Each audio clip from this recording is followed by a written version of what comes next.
When I stepped into the spot where the ghostly form was standing, I became cold and wind began to blow my clothes and my hair. Welcome to Paranormal Christian. Let's tell stories. So I've got to tell you that as a teenager, anytime that my friends heard of a location where somebody had told a ghost story, we wanted to visit the location. I am not encouraging anybody to do that. One thing that we are really clear on here is that we do not approve of any type of occultic activity. We do not endorse any occultic activity. We do not endorse or approve of people trying to talk to the dead, communicate with spirits, use any kind of Ouija boards, any kind of spells, to be involved in witchcraft or sorcery or wizardry of any kind. We are anti that. As Christians, we believe that the Bible is very clear that you don't do these sorts of things. Now, is it still a curious thing just to drive to a location where you know a story about? I'm not suggesting that you're doing something wrong. I'm always curious when I hear an interesting story just to see the place that it occurred. But I'm not encouraging anybody to do that, and I'm especially not encouraging you to do what I'm getting ready to tell you that I did when I was about 18 years old. There are a lot of haunted stories in our area, and one of the places that has some of these stories is the Hopewell Graveyard near Potosi, Missouri. And there is an old church that sits there at the Hopewell Graveyard called the Christian Union Church.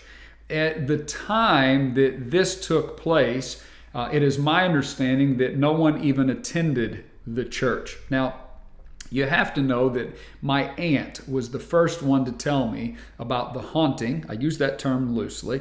The haunting at the Christian Union Church. She worked night shift at a local company, and when she would get off work, she would be driving home at 2 or 3 in the morning. It was very dark.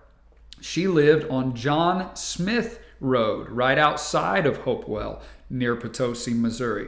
And the way that she took home as she was taking the curves, there was one point when you were nowhere near the Christian Union Church yet, but you could see the steeple of the church above the wood line of the trees. There are a lot of woods, a lot of forest in that area. And one night as she was coming home, she saw a ball of light, and it was flying around, circling the steeple of that church. I can't remember if she said it had somewhat of a tail on it or not, but she could not figure out what it was. When she told us that story, we all wanted to visit that church and that graveyard. You know, we wanted to go have the spooky experience. And so we would tell people these stories all through the years. When I was about 18 years old, myself and a couple of friends of mine, or I should say a couple of friends and I, went to the Hopewell Graveyard. This was one of our weekend outings. Let's drive out to the Hopewell Graveyard in the Christian Union Church. And so we drove out there and we parked. It was very, very dark. It was very, very quiet. And so the church sits here, and the graveyard is behind the church. And there's a little fence that goes out the side of the church that blocks the graveyard, a little spiky kind of fence.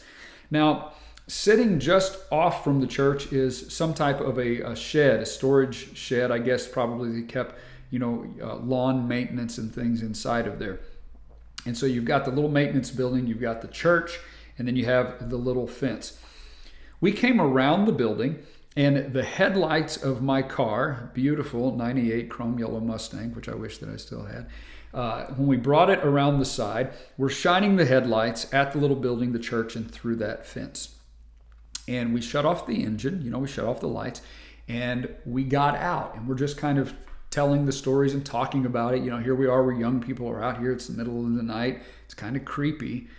And all of a sudden, my friend looks up, and he says that he can see the silhouette of a lady just on the other side of the fence, standing on one of the graves.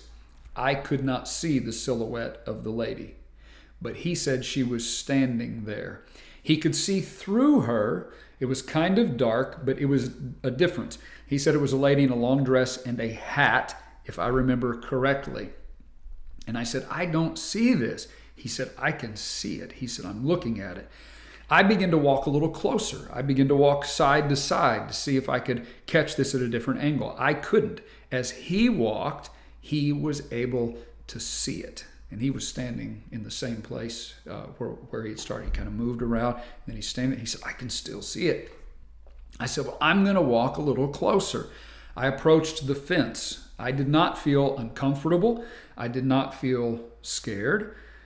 And he said, I'm looking at it. I climbed over the fence. I stepped over the fence and I walked toward the area where he was talking about. And I said, tell me, and this is the part that I'm telling you, don't do something like this. I'm not telling you that I approve of this. I'm just telling you what happened. I said, tell me when I step into it. And I took another step. And as I took that step, I became cold and I began to feel wind blowing my hair, blowing my clothes at the same moment that my friend said, now you're standing in it. I just stood there. What a crazy feeling. What a crazy thing to do. Don't do something like that. And so I knelt down and I read the tombstone. I don't remember now what it said. At some point, I'm probably going to do some on-location stuff, and I'm going to visit a few of these sites just to show you the location of where these things took place. And at that time, I could get the name. And I don't remember if I simply walked back out of it. I don't remember if it just stopped. I don't remember what it was. At some point, my friend, and I think my cousin, who was also a best friend of mine, you've heard me talk about him, Philip, on these before too. I think they joined me and we looked at the tombstones.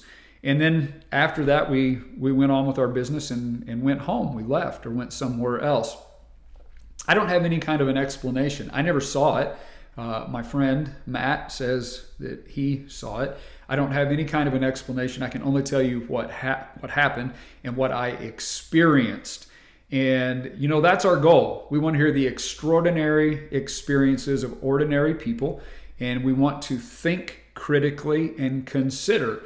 Ultimately, we would like to explain things away through natural causes. Maybe it was just the wind blowing at the right time. Maybe my friend saw a reflection that for whatever reason I couldn't see. Do you like stories like this? Do you like hearing this? If you do, would you tag your friends that are interested in this sort of a thing?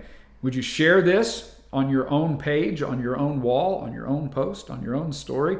Would you share this and let other people know about the stories at Paranormal Christian? Would you subscribe, and would you visit paranormalchristian.com? And would you email us your stories? You can do it through the form there at the website. You can comment them below where you're watching now. You can message us. But we want to hear your stories, and keep them PC.